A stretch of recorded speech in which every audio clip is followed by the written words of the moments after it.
Les hauts cadres de l'AFC M23 ont pris part ce lundi à une séance de formation sur le leadership et la bonne gouvernance tenue à Goma.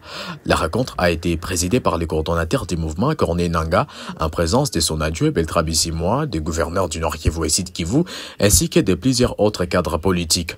Cette formation, animée aussi par Gilles Makunza, expert international en leadership et bonne gouvernance, vise à outiller les gouvernants pour mieux gérer et améliorer les services à la population, a-t-il expliqué à l'issue de la séance. De solidifier les actions concrètes qu'ils ont déjà commencé à entreprendre et que nous avons discuté avec l'équipe de comment améliorer et surtout les faire mieux plus qu'avant parce que c'est ça l'intention, c'est ça l'essence même. Pour les vice-gouverneurs du Nord Kivu, Bahati Shadrack, cette initiative est essentielle.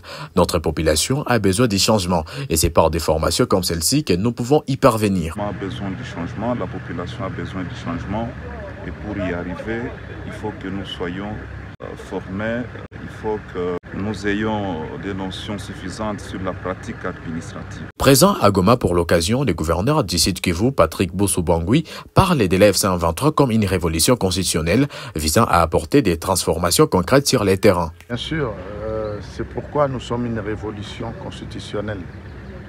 Nous devons commencer dès maintenant à montrer, à diriger différemment. Et cela va continuer et la population, le peuple congolais va constater de lui-même la façon dont la chose publique est gérée. Et cela va nous permettre à tous les peuples qui sont encore sous le joug du gouvernement de Kinshasa de constater comment les territoires libérés sont administrés. Et cela va leur permettre, dès qu'on arrive dans les territoires que nous ne dirigeons pas encore, va nous permettre d'y arriver avec un vent nouveau pour le changement intégral de notre pays.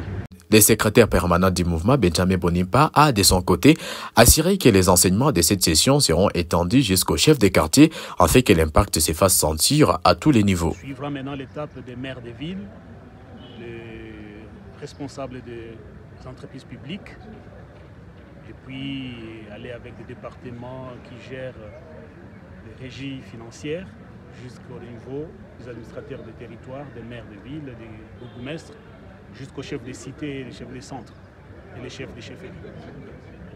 En quittant là-bas, on va aller jusqu'au niveau des quartiers, des chefs des cellules, chefs d'avenue et les chefs des 10 maisons qu'on appelle les Nyumbaku. Nous voulons donc réformer pour apporter une ère nouvelle pour que le peuple congolais sache et vive le changement en vrai sens du mot. Cette formation prévue pour 2 jours se clôturera ce mardi 23 septembre. Vous étiez à 7 sur 7 magazine, surtout abonnez-vous.